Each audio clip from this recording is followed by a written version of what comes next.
দর্শক শ্রোতা আসসালামু আলাইকুম। আমি আছি এখন ঢাকা বিমানবন্দর রেল স্টেশনে। দেখতে পাচ্ছেন আমার পাশে একটা অসহায় পথ শিশু আছে। এই যে রেল স্টেশনে আসলে থাকে, অনেক কষ্টে জীবন যাপন করে। ছোট ভাই, তোমার নাম কি? জুবাই। জুবাই। আমি রেল স্টেশনে উপর ভিক্ষা করতেছি। ভিক্ষা করতেছে এক ভাই ডাক দেখো ভাই তুমি ভাত খাইবা? পরে বাসে নিচে বাসে ভাত নিয়ে নিয়ে যাই, নিচে নিয়ে আয়া গোসল করাইয়া কাপড় চাপড় কিনা দিচ্ছে, কিনে এবার লাইতে ঘুমাইছি বাচ্চা খাইয়া। পরে আমার তো লোক তো নিচ্ছে, রক্ত নিয়ে গেছে। এবার আরেকদিন নিতে হয়েছে, আমি শুইতে গাই দিয়ে বসছি পলাইয়া। ওই ব্যাটারে গায়ে দিয়ে চলে আইছো? সত্যি এটা ঘটনা কি সত্যি আসলে? জি। একটু ভালো করে বলো তো, বিস্তারিত বলো তো কিভাবে কি হয়েছে। আমি একদিন হাতে হাতে খিদে জ্বালাই ব্রিজের উপরে গেছি, ব্রিজের উপরে ভিক্ষা করতে। ডাক দিয়ে কইছে তুমি ভাত খাইবা? আমি কইছি জি ভাত খামু। ভাই ভাত কিনে ভাত মত আছে, চল তোমার খাওয়াইলে। এবার নিচে বাসায় নিয়ে গেছে। বাসায় নিয়ে গেছে। তারপরে আমি কইছি ভাই খিদা লাগছে, কইলে ভাত খাও, তুমি গোসল করো। গোসল করাইছে, কাপড় টাপড় পিন্ধাইছে, ভাত খাইছে, ভাত খেয়ে ঘুমাইছে। রাতের বেলা যেমন তো লোক তো নিচ্ছে, লোক তো আরেকদিন আইছে। কোন জায়গা থেকে রক্ত নিছে? এই জায়গা থেকে না? ও, বাসায় নিয়ে যায়? বাসায় নিয়ে যায় রক্ত নিছে না হাসপাতালে যায়? বাসায় যায়। ও, তুমি একলাই ছিলে না? রক্ত কি অনেক নিছে? তুমি সে সময় কি টের পেলা কিভাবে? তোমার অজ্ঞান করে? না, আমি অজ্ঞান করছে না, মানে শুই দিছে না, ব্যথা পাইছি আমি। সুই দিয়ে তারপরে হলো সবাই সিরিজ দিয়ে তো সুই দিয়ে টানলে মনে করো রক্ত। সিরিজ দিয়ে নিছে ব্যাগে করে না? ব্যাগে করে মেলা রক্ত নিছে। দেখছো তুমি রক্ত? হ্যাঁ, কয় ব্যাগ? এক ব্যাগ রক্ত নিছে। আসলে কি ধরনের মানুষ এগুলা বুঝি না। কিরকম কিরকম দেখতে শুনতে? চুল আছে এই যে পিছনটা লাল কালার, আর উনি দেখতে কি চিকন চিকন চাকুন? এমনি কি হলো তোমার হলো শিক্ষিত মতন নাকি এমনি হলো মূর্খ টাইপের? বয়স্ক কিরকম লোক, মানে ইয়াং না বয়স্ক? বয়স্ক লোক না? দেখেন আসলে এরা কিন্তু একজনের কাছে হলো যাইতেও ভয় পায়, যে আসলে সে নিয়ে যায় এই তার রক্ত টক্ত বিক্রি করবো নাকি, কিডনি টিডনি বিক্রি করবো নাকি, এরকম আসলে ভয় পায়। হ্যাঁ, এইসব পোলাপান কিন্তু আসলে একটা ফ্যামিলির মধ্যে যাইতেও চায়, কিন্তু এই যে দেখেন এর ঘটনাটা। তাহলে তোমার নাম কি ছোট ভাই? জুবাইর। তাহলে তোমার ঘটনা সত্য ঘটনা এটা না? তারপরে তুমি চলে আইছো ওই বেটারে কেমনে চলে আইছো? এই যে আমার বড় ভাই। কেমনে? তোমার আপন বড় ভাই? চাচতো ভাই আপন? হ্যাঁ, আপন চাচতো ভাই। তাই? তোমার কি সমস্যার কারণে তুমি এখানে আইছো বলো তো? তোমার বাপ নেশাবানি করে। তোমার বাপ নেশাবানি করে? আর মা? মা বেঁচে আছে? বেঁচে আছে, মানে আমার আসল বাড়ি বাপন বাড়ি। বাপ বাচ্চাটা বিয়া করছে, নেশাবানি করে, বাথরুম চাপ করে। পরে তোমাদের খোঁজ খবর নেয় না? তোমার লেখাপড়া করা নাই? আমার নঙ্কুর বিয়া হয়ে গেছে ইসলাল মিয়ার কাছে। ও, তোমার আম্মু বিয়ে শাদী করছে। আসলে কিন্তু আমাদের এই যে বাপ দেখতে পারে না, খালি মারে, সৎ বাপ দেখতে পারে না। আসলে কি বলবো, আমাদের এই যে আমাদের মা বাবার কারণে কিন্তু এই ঘটনাগুলো ঘটে।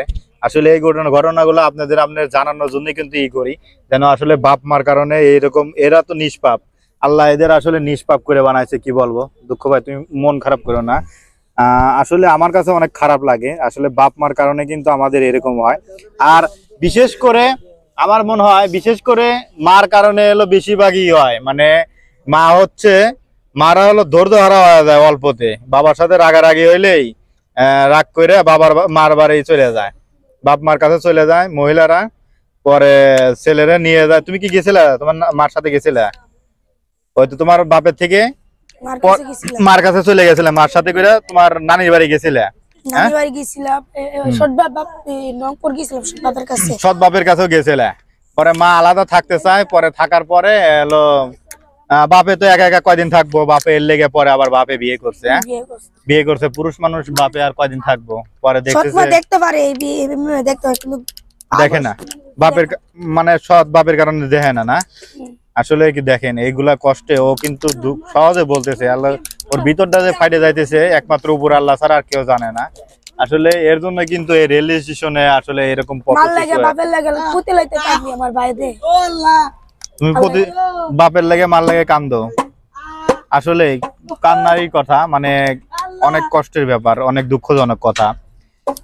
আসলে এরকম যার হয় সেই কিন্তু বোঝে যে আসলে মা মা তোমার বাপ কি তোমার আদর করতো না? করে তো। তোমার আব্বু আদর করে? হুম। তোমার আব্বু কি তোমার এর পরিমাণ কোনো খোঁজ খবর নিছে বা কোথায় থাকে তুমি মানে আমি আয়া পড়ছি আর শর্ট পার লাগে জানে না? জানি না।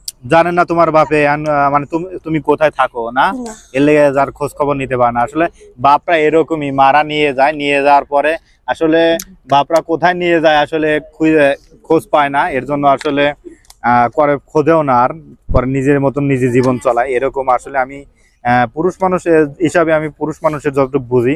আর মহিলা মানুষেরও সমস্যা হচ্ছে কি, স্বামীর সাথে রাগারাগি হলে ওদের ধৈর্যটা কম হওয়ার কারণে কিন্তু এই দশাগুলা হয়।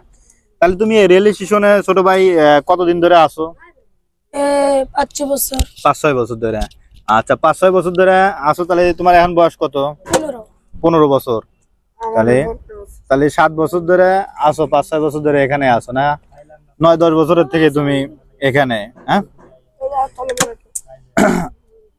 আচ্ছা, তাহলে এখানে তুমি খাওয়া দাওয়া করো কিভাবে বলো? এই বিক্রি করে খাই। ভিক্ষা করে? পাউদুরি একজন লাত্তি মারে, একজন উষ্টা মারে। এগুলা পরে খাও না? আসলে দেখেন কত কষ্টের জীবন। আর ভালো করে ঘুমাও না। আর ঘুমাও কোথায়? ঘুমাই জয়দেবপুর। জয়দেবপুর এই রেল স্টেশনে, মানে বাঙ্গা ঘরে মানুষের, মানে জেনে বাঙ্গারি টাঙ্গারি বিক্রি করে না? হ্যাঁ হ্যাঁ, ওখানে থাকা হয় না। আসলে গোসল করো কিভাবে? গোসল এই যে একটা পুষ্করি আছে। মানে সবাই কথা বলো না, তোমার কথা তোমার জিজ্ঞাসা করছি। কেউ কথা বলো না, তোমরা কেউ কথা বলো না, ওর জিজ্ঞাসা। আচ্ছা, প্রতিদিন কি গোসল করো ছোট ভাই? প্রতিদিন নয়, প্রতিদিন না, 5-6 দিন পরে পরে। কারণ এই যে তোমাদের তো এই যে যে প্যান্ট পরে আছে, এগুলা তো নাই অতটা, আর খাসার মতন ব্যবস্থাও নাই, ঠিক না? এটাই একজন এই যে প্যান্টটা কিনা দিছিল, একজন কিনে দিছিল। কিন্তু কয়দিন এই যে তোমরা এইভাবে থাকলে আর ময়লা হয়ে যায়। হ্যাঁ, ময়লা হয়ে যায়। ওই যে ওই বাইরের গিঞ্জিটা, ওই যে গিঞ্জিটা মানে ফালাই দিছে আমি বলছি। যাক, ভালো হয়েছে। কি বলবো আসলে, দুঃখের কথা শুনলে আসলে কি বলবো, অনেক কষ্টই হয়। আসলে আমার ওইরকম যতটুকু সামর্থ্য অনুযায়ী আমি এদের চেষ্টা করব এদের পাশে থাকার জন্য। আপনারাও যারা আসলে আমার এই ভিডিওটি দেখেন বা দেখতেছেন, ওদের আসলে পাশে যেন আমি থাকতে পারি। লাইক কমেন্ট করে শেয়ার করে আমাদের সাথে থাকবেন, আমি যেন প্রতিনিয়ত ওদের সাথে থাকতে পারি। আর